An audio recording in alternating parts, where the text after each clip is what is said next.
Welcome to this part of the virtual tour of the Liberty Bell Museum.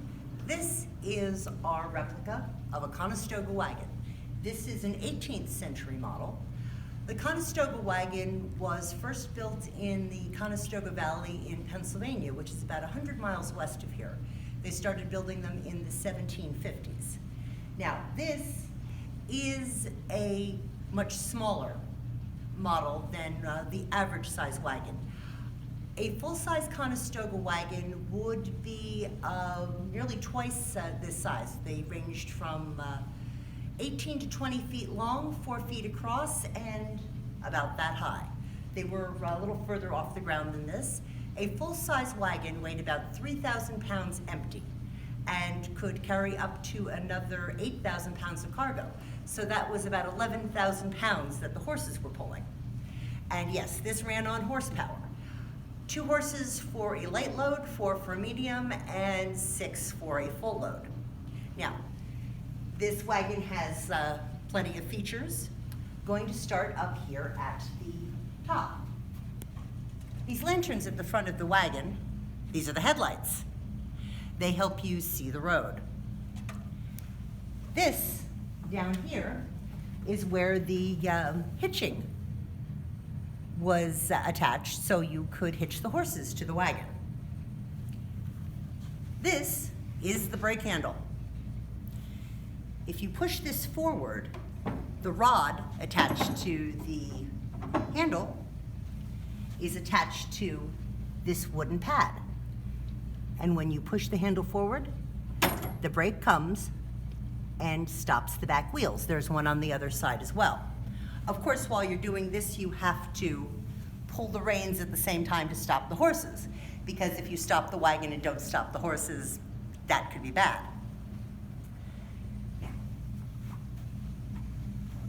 This box on the back of the wagon is the horse's feed box.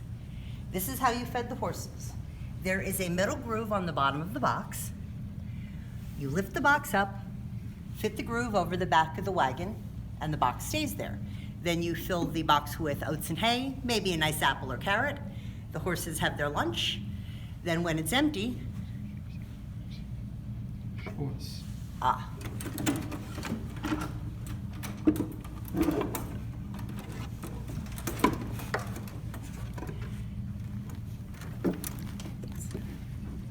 like that.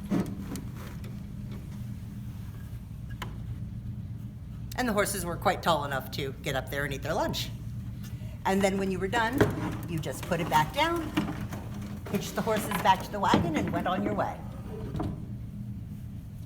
Now, back in the 18th century, if you were a farmer who lived in the Lehigh Valley and you wanted to take your produce to Philadelphia to sell it, you loaded up your wagon, hitched up your horses, packed yourself a bedroll, because this was going to be a 3-day trip. Allentown is 60 miles north of Philadelphia, and a wagon could average 20 miles a day on good roads. So a 60-mile trip was going to take 3 days. Now, over here on this side of the wagon, there isn't much to see here except for the other brake pad on the other side. Now, inside the wagon, this is a crock. It's just a big clay pot. This was what they used for refrigeration before there was such a thing as refrigerators. You could put your food in here, and in cold weather, you just covered it up, put it right outside, and your food stayed cold. In the summer, you were going to have to find shallow, cold running water. The nearest creek, if you had a farm, there was probably one on your property. So you just took your crocks, put them in the stream, and possibly built a little stone room over them called a spring house.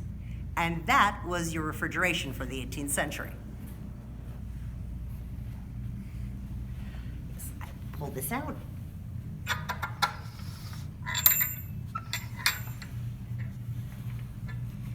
And this is what you attach to the front of the wagon to hitch the horses.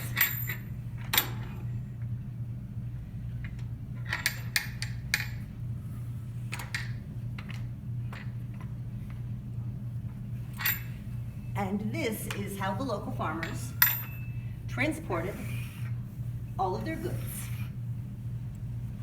Every farm in this area had a wagon like this. And this is how the Liberty Bell was transported up here from Philadelphia. All the bells, as a matter of fact, there were 11 bells brought here from Philadelphia. The one big bell and 10 smaller bells. They were all taken apart. The individual pieces were wrapped in burlap, potato sacks most likely. Then they were put in the wagons and covered with straw. And that is how they made that 60-mile trip without detection.